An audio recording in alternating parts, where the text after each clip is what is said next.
Have you ever felt like you disappeared into someone else's emotional world so completely that you forgot who you were? Have you ever walked away from a conversation feeling drained, confused, carrying feelings that weren't even yours to begin with? Carl Jung discovered a psychological phenomenon so dangerous that he warned it could completely dissolve your sense of self. He called it participation mystique, and if you're someone who feels deeply, your psychological survival depends on understanding it. Jung wasn't speaking metaphorically. He was describing an actual psychological state, where the boundaries between you and another person dissolve so completely that you lose the ability to distinguish your emotions from theirs, your thoughts from theirs, your identity from theirs. This isn't sensitivity. This isn't empathy. This is something far more primitive and far more perilous. Jung adopted this term from French anthropologist Lucien Lévy-Bruhl, who observed this phenomenon in what he called primitive cultures. But Jung recognized something profound. This wasn't limited to ancient peoples. It was happening in his consulting room, in modern relationships, in the very heart of civilized society. And nowhere is it more prevalent or more dangerous than in those Jung identified as having what he called the feeling function as their dominant psychological type. Today, we're going to explore Jung's most underestimated concept, how participation mystique explains why empaths lose themselves, Jung's law of Enantiodromia that transforms psychological victims into sovereign beings, and the individuation process that creates true psychological immunity. Because Jung understood something that modern psychology is only beginning to grasp. The very sensitivity that makes you capable of profound connection is the same sensitivity that makes you vulnerable to complete psychological dissolution. But he also discovered the path out, the transformation that turns your greatest vulnerability into your most dangerous strength. To understand what's happening to you as an empath, we need to go directly to Jung's own words.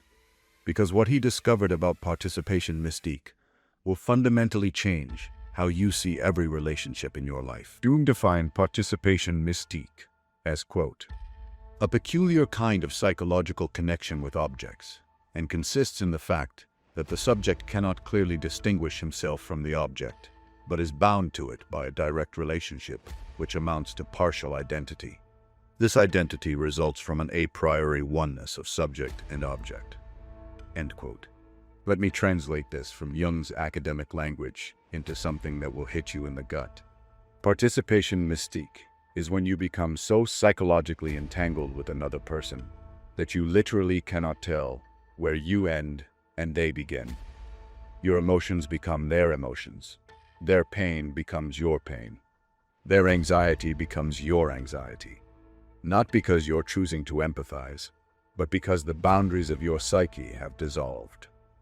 You think you're in a relationship, but Jung understood something chilling. Quote, most connections in the world are not relationships. They are participation mystique. One is then apparently connected, but of course, it is never a real connection. It is never a relationship. But it gives the feeling of being one sheep in the flock, at least. Think about that. Most of what we call relationships aren't actually relationships at all. They're unconscious psychological fusions, where two people lose themselves in each other. Jung observed this pattern repeatedly. People with a narrow conscious life exteriorize their unconscious. They are continually in participation mystique with other people. And here's what makes empaths particularly vulnerable. Jung identified people like you as having what he called the feeling function, as your dominant psychological type. He wrote, the man with the empathic attitude finds himself in a world that needs his subjective feeling to give it life and soul. He animates it with himself. Do you see what's happening? You don't just feel others' emotions. You literally animate the world around you with your own psychic energy.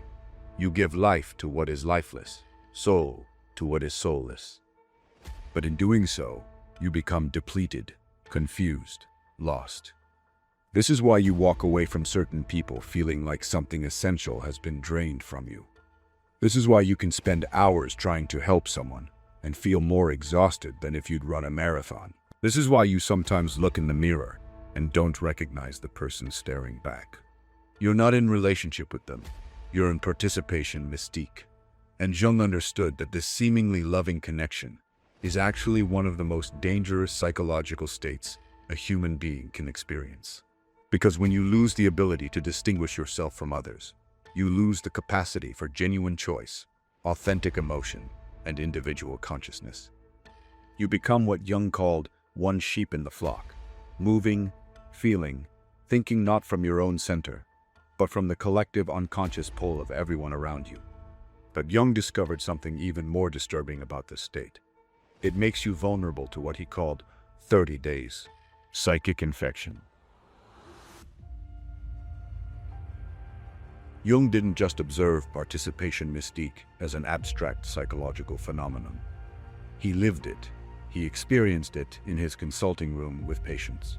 And what he discovered was so unsettling that he issued a direct warning about what he called psychic infection. Jung wrote, "In this broad belt of unconsciousness, which is immune to conscious criticism and control, we stand defenseless, open to all kinds of influences and psychic infections." Psychic infection. Jung used this term deliberately. Like a biological infection, psychological contents can transmit from one person to another. And just like a biological infection, the person with the weakest immune system, the most open boundaries, is most susceptible. Jung learned this the hard way in his therapeutic work. He warned fellow therapists that the treatment not only demands uncommon efforts, but may also induce psychic infections in a therapist who himself has a rather unstable disposition. Think about what Jung was saying here. Even trained psychologists, people who understood the human psyche professionally, were at risk of becoming infected by their patients' psychological contents. How much more vulnerable are you, walking through daily life with your empathic nature wide open? Here's how psychic infection works, according to Jung's observations. When you're in participation mystique with someone, you're not just feeling their emotions. You're unconsciously absorbing their psychological complexes, their unresolved traumas, their rejected shadow material. That person who always calls you in crisis. You're not just listening to their problems. You're taking their psychological chaos into your own psyche and trying to process it as if it were your own. That family member who seems incapable of taking responsibility, their unowned guilt, shame, and rage doesn't just disappear. It gets projected onto you, and in your participation mystique state, you absorb it as your own burden. That friend who drains you with their constant negativity. They're not just sharing their pessimism. They're unconsciously using you as a repository for all the darkness they refuse to acknowledge in themselves. Jung understood that when someone refuses to face their own shadow, their own pain, fear, anger, inadequacy, that shadow doesn't vanish. It seeks a host. And empaths, with their open boundaries and unconscious willingness to carry others' pain, become the perfect carriers. You become what Jung might have called a shadow repository, unconsciously holding and processing the rejected psychological material of everyone in your orbit. This is why you sometimes feel overwhelmed by emotions that seem to come from nowhere. This is why you can wake up anxious or depressed without any clear reason. This is why you might find yourself thinking thoughts or feeling impulses that don't seem like you. They're not you. They're the psychological contents you've absorbed through participation mystique. But here's what makes this truly dangerous. When you're carrying others' unprocessed shadow material, you lose touch with your own authentic feelings, your own needs, your own psychological center. Jung observed that the more unconscious a person remains about these dynamics, the more susceptible they become. If more unconscious things have become conscious to you, then you live less in participation mystique. In other words, awareness is your only protection. Consciousness is your only immunity. But most empaths never reach this awareness because they mistake participation mystique for love, psychic infection for compassion, and shadow carrying for spiritual service. And so they remain trapped in what Jung understood to be a fundamentally unhealthy psychological state, slowly losing themselves in service to others' unconsciousness, until something breaks. Jung called this breaking point Enantiodromia, the moment when everything reverses into its opposite. What happens when an empath who has spent years, maybe decades, lost in participation mystique, finally reaches their limit? Jung had a term for this moment, and it comes from ancient Greek philosophy.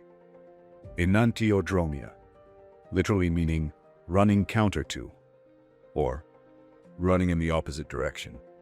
Jung defined it precisely. Enantiodromia, referring to the emergence of the unconscious opposite in the course of time. This characteristic phenomenon practically always occurs when an extreme, one-sided tendency dominates conscious life. In time, an equally powerful counterposition is built up, which first inhibits the conscious performance and subsequently breaks through the conscious control.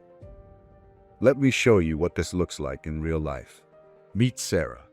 For 32 years, Sarah had been the family emotional caretaker, the friend everyone called during their 3 a.m. breakdown, the colleague who stayed late to help others meet their deadlines, while her own projects suffered in silence. Sarah was living in pure participation mystique. She had no boundaries between her emotional world and everyone else's. She absorbed her mother's anxiety, her sister's relationship drama, her co-workers' stress, her friends' depression. She had become what Jung would call a psychological sponge, soaking up everyone's unprocessed emotions and trying to transform them through her own system. For years, this pattern held. Sarah's conscious identity was built around being helpful, understanding, endlessly available. She told herself this was love. She told herself this was spiritual. She told herself this was who she was. But Jung understood something crucial. The psyche will not remain split forever. When conscious life becomes too one-sided, the unconscious begins building an equally powerful opposite force. Sarah's breaking point came on an ordinary Tuesday afternoon. Her sister called, upset about the same relationship pattern they'd discussed hundreds of times before. The same toxic dynamic, the same excuses, the same request for Sarah to absorb the emotional chaos and transform it into wisdom. And for the first time in her life, Sarah felt nothing. Not anger. She had moved beyond anger years ago. Not frustration. Frustration required the belief that things could change. Not even compassion. That well had finally run dry. Just a profound, crystalline clarity that seemed to come from the deepest part of her being. I'm done. This is Enantiodromia in action. Jung understood that when any psychological position becomes too extreme, the psyche automatically generates its opposite. The ultimate giver becomes absolutely self-protective. The endless helper becomes completely unavailable. The chronic people-pleaser becomes immovably sovereign. Jung had observed this pattern throughout history.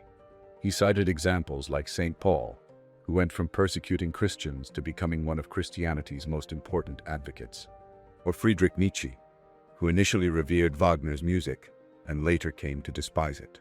The pattern is always the same. An extreme position held too long generates its unconscious opposite, which eventually erupts into consciousness with tremendous force. For Sarah, and for empaths like her, this moment feels like death and rebirth simultaneously. The person she thought she was, endlessly giving, constantly available, perpetually understanding, that person dissolves. And from that dissolution emerges someone she barely recognizes. Someone who can say no without guilt. Someone who can witness others' pain without absorbing it. Someone who can choose when and how to engage, rather than being compulsively driven by others' needs. Jung wrote, Enantiodromia is typically experienced in conjunction with symptoms associated with acute neurosis, and often foreshadows a rebirth of the personality. This is why the moment of empath awakening can feel so disorienting, so frightening. You're not just changing your behavior, you're experiencing a fundamental reorganization of your psychological structure. The shadow that you've been afraid of, your capacity for selfishness, for boundaries, for saying no, for putting yourself first, suddenly becomes available to consciousness. And what you discover is that this isn't your dark side. It's your missing side. The side you exiled in order to be loved, to be needed, to be safe. But Jung also issued a warning about this process. He said, The only person who escapes the grim law of Enantiodromia is the man who knows how to separate himself from the unconscious. Not by repressing it, for then it simply attacks him from the rear, but by putting it clearly before him as that which he is not. In other words, the goal isn't to swing from one extreme to the other. The goal is consciousness. Integration, what Jung called individuation. What Sarah experienced was not the end of her journey. It was the beginning of what Jung considered the most important psychological process a human being can undertake: individuation. Jung understood individuation as the path to becoming psychologically whole. Not perfect, not healed in some simplistic sense, but whole. Conscious of both your light and your shadow, capable of both connection and separation, able to choose your responses rather than being unconsciously driven by psychological complexes. For empaths, individuation requires a fundamental shift in how they relate to their own sensitivity. Jung wrote, "If more unconscious things have become conscious to you, then you live less in participation mystique." This is the key insight. The antidote to participation mystique isn't becoming less sensitive. It's becoming more conscious. Let me show you what this looks like. After Sarah's moment of Enantiodromia, she began what Jung would call shadow work. She started paying attention to all the parts of herself she had rejected in order to be the good person, the helpful person, the understanding person. Her capacity for anger, her need for recognition, her desire to be cared for rather than always doing the caring. Her ability to judge, to discriminate, to say, "This person is not good for me," without trying to fix them. These weren't character flaws to be eliminated. In Jung's understanding, they were essential aspects of her psyche that had been split off and needed to be consciously integrated. Jung called this the integration of the shadow. For empaths, the shadow often contains precisely the qualities they most need: discernment, healthy selfishness, the ability to protect their own energy, the capacity to let others face their own consequences. This is where most people misunderstand the process. They think shadow integration means becoming cruel or selfish. But Jung understood something more subtle. When you consciously integrate your shadow, you don't become its opposite. You become whole. You gain access to the full spectrum of human psychological capacities. Sarah didn't stop caring about others. She stopped caring about others more than she cared about herself. She didn't lose her empathy. She learned to deploy it consciously rather than unconsciously. This is what Jung called the transcendent function, the psychological capacity to hold opposites in consciousness without being torn apart by them, to be both compassionate and boundaried, both open and protected, both generous and discriminating. Jung observed that most people live their entire lives split between opposites, swinging from one extreme to the other.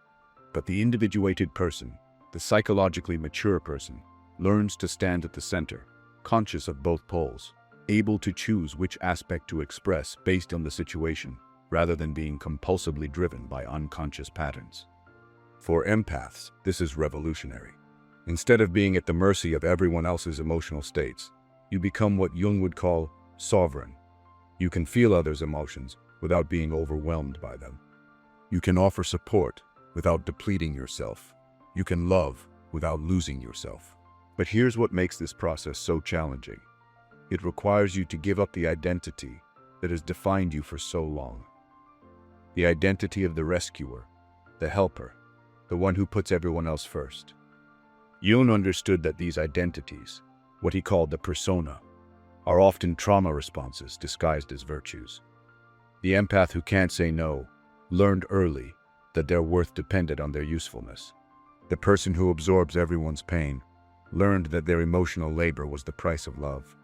Individuation requires grieving these patterns while reclaiming the authentic self that exists beneath them. Sarah had to face the painful truth that much of what she called love was actually fear. Fear of rejection, fear of abandonment, fear of being seen as selfish or uncaring. Her endless giving wasn't coming from a place of fullness. It was coming from a place of desperate need for approval and acceptance. This recognition was devastating. But Jung understood that such devastation is often necessary for psychological rebirth. Everything that irritates us about others can lead us to an understanding of ourselves, he wrote. Sarah's irritation with others' neediness led her to recognize her own unmet needs. Her exhaustion with others' emotional chaos led her to acknowledge her own unprocessed emotions. Her resentment of others' selfishness led her to embrace her own healthy self-interest. This is the alchemical process Jung wrote about extensively. The transformation of psychological lead into gold. The conscious integration of what has been unconsciously rejected. And what emerges from this process is something Jung understood to be far more powerful than the original empath. The person who can access their sensitivity as a choice rather than a compulsion. Who can love from fullness rather than emptiness. Who can give without giving themselves away. This is when the empath becomes truly dangerous, not to others, but to the systems that depend on their unconsciousness. The relationships that feed on their depletion, the dynamics that require their self-abandonment to function. Because the conscious empath can no longer be manipulated, exploited, or drained. They have learned what Jung called the most important psychological skill, the ability to separate themselves from the unconscious without repressing it. They can feel everything and choose what to do with those feelings. They can see others clearly without taking responsibility for what they see. They can love without merging, care without carrying, help without sacrificing themselves on the altar of others' unconsciousness. This is individuation. This is psychological sovereignty. This is what Jung understood to be the birthright of every human being, if they have the courage to reclaim it. The person who emerges from Jung's individuation process is fundamentally different from both the original unconscious empath and the stereotypical selfish person. They represent what Jung considered the highest achievement of human consciousness, the integration of opposites. Jung had a vision of human psychological development that went far beyond mere symptom relief or behavioral change. He saw the possibility of human beings becoming conscious participants in their own psychological lives, rather than unconscious victims of psychological forces. For the individuated empath, this means developing what we might call conscious empathy, the ability to attune to others' emotional states without losing yourself in them, to feel with others without feeling for them, to understand without absorbing. This isn't coldness, it's precision. It's the difference between being a sponge that absorbs everything indiscriminately and being a skilled physician who can diagnose illness without catching it. Sarah, 3 years into her individuation journey, described the change this way. I can still feel everything I used to feel, but now it's like I'm watching it through glass. I can see their pain, I can understand their struggle, I can even feel moved by their experience. But it doesn't become mine. I don't take it home. I don't carry it in my body. This is what Jung meant when he wrote about the importance of consciousness in human psychological development. The conscious person doesn't stop feeling. They start choosing what to do with their feelings. They develop what Jung would call discernment, the ability to distinguish between their own psychological material and others, between what belongs to them and what doesn't, between what they can actually help and what they need to allow others to face on their own. This discernment becomes their psychological immune system. Just as your physical immune system protects you from biological threats without shutting down your ability to interact with the world, psychological discernment protects you from psychic infection without shutting down your capacity for genuine connection. But perhaps most importantly, the conscious empath becomes immune to a particular form of manipulation that Jung observed repeatedly in his clinical work, the manipulation that preys on empathy itself. Jung understood that unconscious people often target conscious empaths precisely because of their sensitivity. They unconsciously seek out those who will absorb their projected pain, carry their rejected shadow material, enable their unconscious patterns. The conscious empath can recognize these dynamics immediately, not with judgment, but with clarity. They can see when someone is seeking a psychological host for their unprocessed material. They can feel when someone is trying to use empathy as a form of emotional labor extraction. And they can respond consciously rather than reactively. They can offer appropriate support without taking on inappropriate responsibility. They can maintain compassion without enabling unconsciousness. This is what makes them dangerous to toxic systems, not because they attack or retaliate, but because they can no longer be used. They have become, in Jung's terms, psychologically unavailable for unconscious projections and manipulations.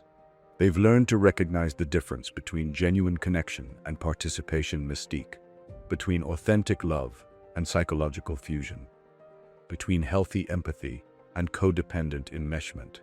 This recognition changes everything. Relationships that were based on unconscious dynamics either evolve or end. People who were dependent on the empath's unconscious enabling either grow or disappear. Systems that required the empath's self-sacrifice either adapt or collapse. Jung believed that such individuals become agents of consciousness in the world, not through preaching or teaching, but simply through being, through modeling what conscious relationship looks like, through demonstrating that it's possible to be deeply sensitive and strongly boundaried simultaneously. They become what Jung called carriers of consciousness, people whose very presence invites others toward greater awareness, not through force or manipulation, but through the natural magnetism of psychological wholeness. This is the empath's true calling, according to Jung's understanding, not to absorb the world's pain, but to transform it through consciousness, not to carry others' shadows, but to inspire them to face their own, not to enable unconsciousness, but to midwife the birth of awareness.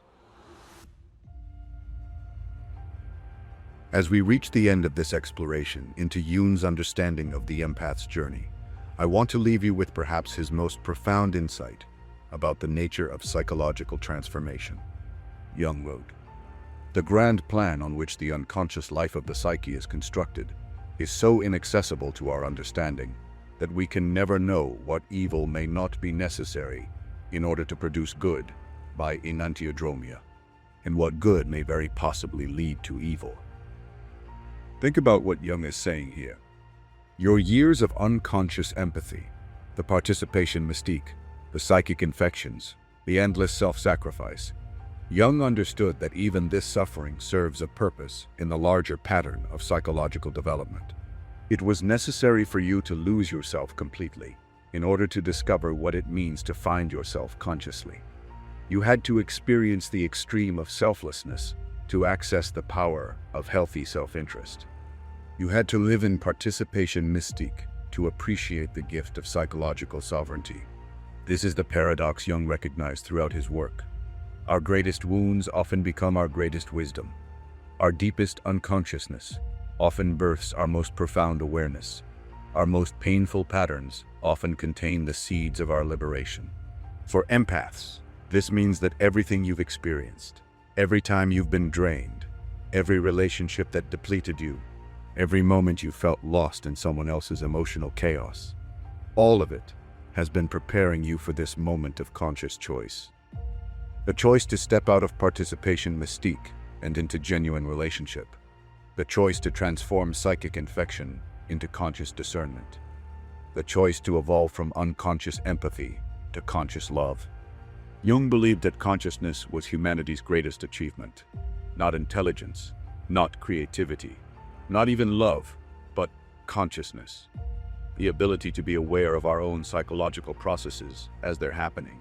This is what separates the conscious empath from the unconscious one. Not the capacity to feel, but the awareness of feeling. Not the ability to connect, but the choice of when and how to connect. Not the power to absorb others' emotions, but the wisdom to recognize which emotions belong to whom.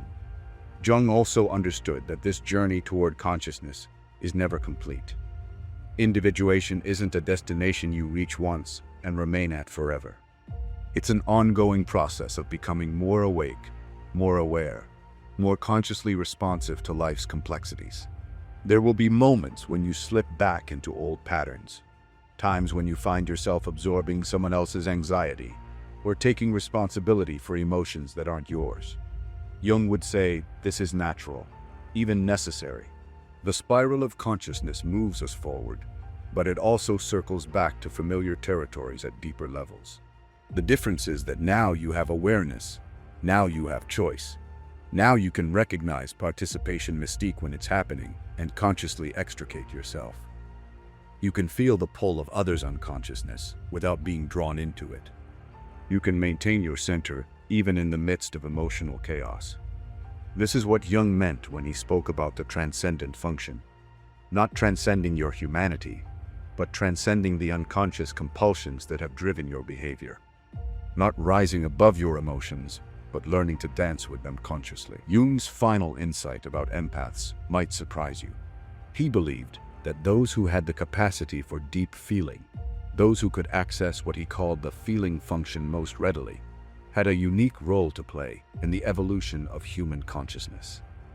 Not as martyrs who sacrificed themselves for others' unconsciousness, not as repositories for the world's unprocessed pain, but as pioneers who demonstrate what conscious relationship looks like, as bridges between the unconscious and conscious realms, as living examples that it's possible to feel deeply and think clearly, to love fully and maintain boundaries, to serve others and honor yourself. In Jung's vision, the conscious empath becomes a force for psychological evolution, not through what they do, but through who they are, through their very existence as proof that consciousness and compassion can coexist, that sensitivity and strength are not opposites, but partners in the dance of human becoming. The path from participation mystique to individuation is not easy.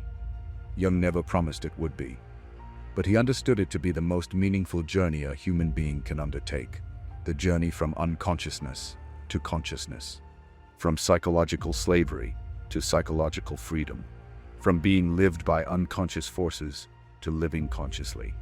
Your sensitivity was never your weakness. Your empathy was never your curse. They were always your doorway to the deepest truths about human nature, relationship, and the possibility of conscious love. Jung knew what you're only beginning to discover, that the person who can feel everything and remain centered, who can love everyone and lose no one, especially themselves, becomes a healing presence in a world desperate for conscious connection. This is your true calling, not to absorb the world's pain, but to transform it through awareness, not to carry others' shadows, but to inspire them to face their own, not to disappear into relationships, but to bring consciousness to them. This is Jung's gift to empaths everywhere, the understanding that your journey through unconsciousness was not a mistake, but a preparation, that your capacity for feeling is not a burden, but a responsibility, that your path to consciousness is not just personal healing, but a contribution to the healing of the world. Click the video appearing on your screen now to discover why Jung believed intuitive introverts face psychological dangers that could literally destroy them, and the three-stage integration process that transforms this curse into humanity's greatest gift.